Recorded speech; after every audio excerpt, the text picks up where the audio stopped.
बिहार में चुनाव है और अब लगभग 250 दिन बचे हुए हैं। ऐसे में तैयारी तमाम पार्टियों की तरफ से हो रही है, ताकत पूरी झोंकी जा रही है। आज इसी पर बातचीत करने के लिए बेहद खास मेहमान हमारे साथ बिहार के डेप्यूटी सीएम सम्राट चौधरी जी आज तक पर बैठ रहे हैं। सम्राट जी, बहुत स्वागत है आपका आज तक पर। जी नमस्कार। मेरा पहला प्रश्न आपसे यही है कि बिहार में भारतीय जनता पार्टी के अब तक 5 डिप्टी सीएम हैं, उनमें से एक आप भी हैं। अब मैं हल्के नोट पर इस इंटरव्यू की शुरुआत करना चाहती हूं। बीजेपी के नेताओं को संतोष करने में और शांति बनाकर रखने में कुछ अलग से क्लास लगाया जाता है क्या? क्योंकि आप लोग हमेशा ये कहते हैं कि नीतीश बाबू के नेतृत्व में लड़ रहे हैं, तो ये जो संतोष का जो कोशंट है आपकी पार्टी के नेताओं में, आप में, इसके लिए अलग से क्लास लगाई जाती है क्या कि नीतीश बाबू के ही नेतृत्व में लड़ना है?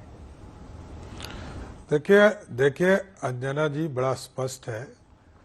भारतीय जनता पार्टी का नेतृत्व तय करता है कि गठबंधन किसके साथ करना है, नहीं करना है।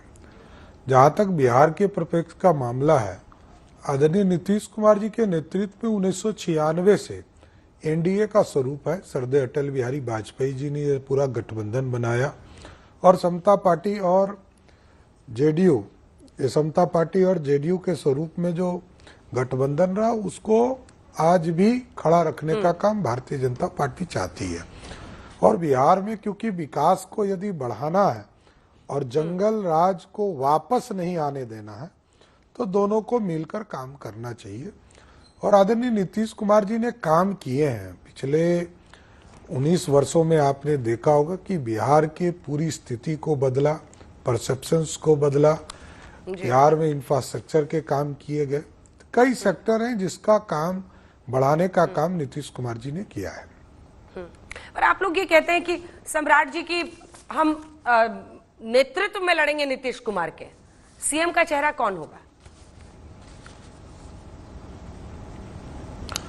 देखिए स्पष्ट है, मैंने कहा कि 1996 से हम नीतीश कुमार के नेतृत्व में भारतीय जनता पार्टी लड़ रही है। आगे भी, आज भी नीतीश है, कल भी नीतीश है और आगे भी नीतीश ही रहेंगे। तो इससे हम माने कि एकदम आपकी तरफ से कंफर्मेशन है कि बिहार में बिहार वाला ही मॉडल चलेगा, महाराष्ट्र मॉडल नहीं आएगा, जहां पर एक साथ लड़े थे और शिंदे साहब सीएम थे, लेकिन फिर बाद में जिसकी ज्यादा सीटें आई, फडणवीस साहब के बीजेपी के वहां पर सीएम बने, तो महाराष्ट्र मॉडल नहीं चलेगा, ये कह रहे हैं आप? देखिए नेतृत्व का कोई कंफ्यूजन नहीं है। नीतीश कुमार जी के नेतृत्व में हम काम कर रहे हैं और अच्छा से बिहार चल रहा है, तो इसमें कोई डिस्टरबेंस की ही आवश्यकता नहीं है। बिहार में नीतीश कुमार जी के नेतृत्व में हम लड़ रहे हैं, आगे भी विकास के कार्य को करना है, इसलिए बिहार को बढ़ाने के लिए नीतीश कुमार जी का नेतृत्व की आवश्यकता है। मतलब बिहार देखिए एकमात्र राज्य है सम्राट जी जहां पर जो तीसरे नंबर की पार्टी है उसके सीएम है, जो दूसरे नंबर की पार्टी है अभी, मतलब मैं रिजल्ट्स की बात कर रही हूं, रिजल्ट्स के बाद अभी आप हैं बड़ी पार्टी, लेकिन दूसरे नंबर पर आप थे, आपके डेप्यूटी हैं, और जो सबसे बड़ी पार्टी उस समय आई वो विपक्ष में बैठी है। मतलब ये कौन सी प्रथा आपने चलाई हुई है? मुझे फडणवीस जी ने इंटरव्यू दिया था सीएम बनने के बाद, पहला इंटरव्यू, मैंने उनसे पूछा तो उन्होंने मुझे कहा कि हमने कहा था कि नहीं नीतीश बाबू ही बनेंगे। नीतीश बाबू ने खुद ऑफर दिया कि भाई हमारी 55 ही सीटें आई हैं, आप लोग अपना सीएम बना लीजिए। क्यों झिझकती है बीजेपी? क्यों इतनी बड़ी मजबूरी है आपके सर नीतीश बाबू?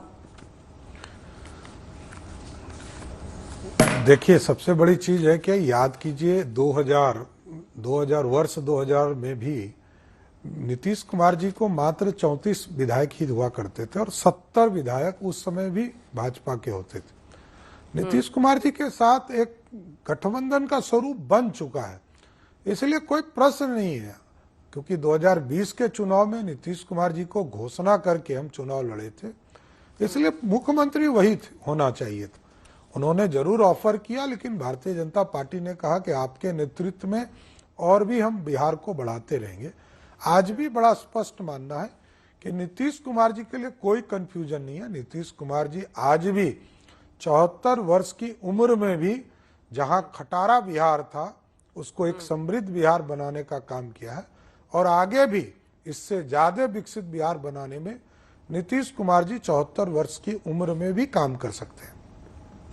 लेकिन उनकी तबीयत को लेकर बहुत सारे प्रश्न उठाए जा रहे हैं। मैं इस पर बाद में आऊंगी कि आपने कहा कि उन्होंने एक महान काम किया है, लेकिन आप एक वक्त पर सर पर साफा बांध के चलते थे कि उनको हटा कर ही मैं साफा खोलूंगा। अब आप उनके साथ काम कर रहे हैं। लेकिन देखिए, नीतीश बाबू की सेहत को लेकर सम्राट जी बहुत चर्चाएं हैं, और तेजस्वी यादव ने बड़ा गंभीर आरोप लगाया कि वो इशारे करते हैं महिला विधायकों को देखकर। उन्होंने अपनी माता जी का नाम लेकर सीधा कहा, राबड़ी देवी को लेकर। इस पर आपकी तरफ से क्या कहा जाएगा? नहीं, देखिए, कहीं कोई मामला ही नहीं। मैं तो रोज उनके साथ बैठा रहता हूं। जो भी, अब वो विधानसभा सत्र के दौरान कुछ खा रहे थे, तो उनको इशारा में उन्होंने पूछा कि क्या खा रहे हो। ये सब तो स्वाभाविक है, उनके बेटा समान है तेजस्वी जी, या हम लोग भी बहुत छोटे हैं, उनसे 20 साल छोटे हैं।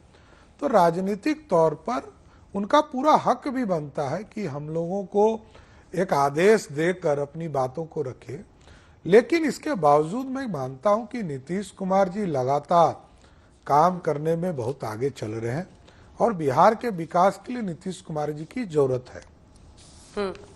तो मतलब आप लोग एक तरह से एकदम समर्पित है नीतीश बाबू के लिए। बीजेपी काम करती रहेगी, अगर आपकी डबल सीटें भी आई तब भी मतलब नीतीश बाबू को सीएम बनाने का आप लोगों ने जिम्मेदारी ली हुई है कंधे पर। सम्राट जी के चौड़े कंधों पर एक ही जिम्मेदारी है, नीतीश बाबू को सीएम बनाते रहना। आप नीचे संतोष करके बैठे रहिए, हम डेप्यूटी बन गए तो ठीक है, डेप्यूटी नहीं बने तो ठीक है।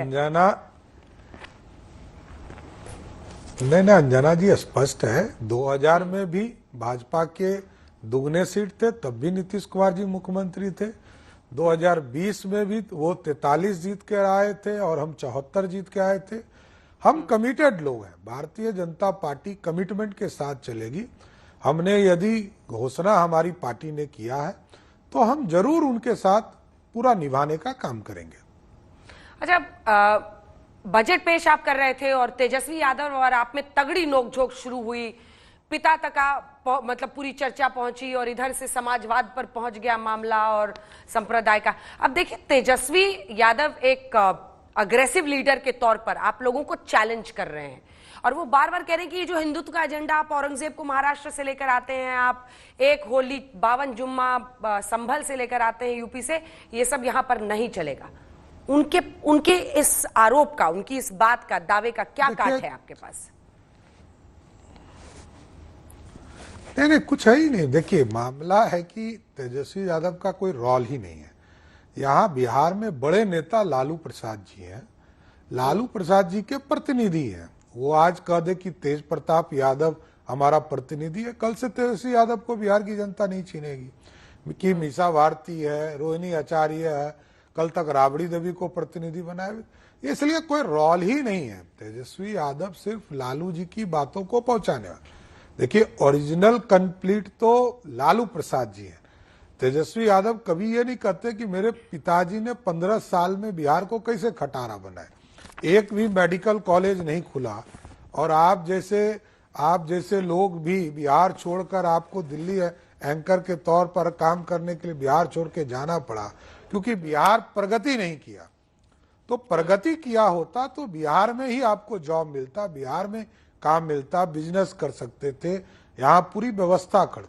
जो गैप मिला बिहार का, वो अपराध है, और लालू प्रसाद जी ने ये सबसे बड़ा अपराध किया है कि 90 से लेकर 2005 तक, क्योंकि देखिए सारा पावर मुख्यमंत्री को होता है। आज नीतीश कुमार जी के पास सारा पावर है, कल तक लालू प्रसाद जी के पास था। तो सत्ता से उन्होंने संरचना खड़ा नहीं किया, समाजवाद का झूठा सिर्फ बयानबाजी करते रहे, कभी समाजवाद के लिए भी कोई काम नहीं किया। लेकिन जो व्यक्ति ये कहता था कि रानी के पेट से राजा पैदा नहीं होगा, वो आदमी अब सोचिए कि रानी भी लाए, राजकुमार भी लाए, राजकुमारी भी लाए। यही है लोकतंत्र। ये सत्ता में आने के बाद बदल जाते हैं, और हम लोग सत्ता को ठुकरा कर भी नीतीश कुमार जी को मुख्यमंत्री बनाए हुए हैं।